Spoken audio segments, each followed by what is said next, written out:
1 টাকার কয়েনটা যখন জন্ম হয় সে অনেক খুশি ছিল, কিন্তু তাকে যখন দোকানে পাঠিয়ে দেয় সেখানে থাকা 500 টাকার নোট তাকে অনেক ভয় দেখায়। বলে, তুমি তো কয়েন, তোমাকে কেউ নেবে না, আমরা নোট, আমাদেরকে লোকে প্রতিদিন অদল বদল করে। এই বলে 500 টাকার নোট তাকে এক চড় মারে, 1 টাকার কয়েনটি উল্টে পড়ে যায়। অন্যান্য নোটগুলো তাকে দেখে অনেক রেগে যায়, ভাবে সে কেন তাদের কাছে এসেছে। এইভাবে দিনের পর দিন কাটে আর প্রত্যেকটা নোট অদল বদল হয়, কিন্তু 1 টাকার কয়েনকে কেউ নিয়ে যায় না। হঠাৎ একদিন একটা লোক 99 টাকার জিনিস কেনে আর বলে, আমাকে 1 টাকা ফেরত দাও। সেটা শুনে 1 টাকার কয়েনের খুশিতে মন ভরে যায়। সে ভাবে আমাকে এবারে সত্যিকারের কেউ নিয়ে যাবে। এই সময় দোকানদারটা হঠাৎ করে যা করলো সেটা দেখে সবার মন খারাপ হয়ে গেল।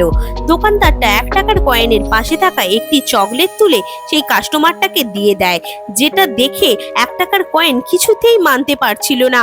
সে কান্নায় ভেঙে পড়ে, অন্যান্য নোট তাকে দেখে হাসাহাসি করে, সে রাগেতে সেখান থেকে পালিয়ে যায়।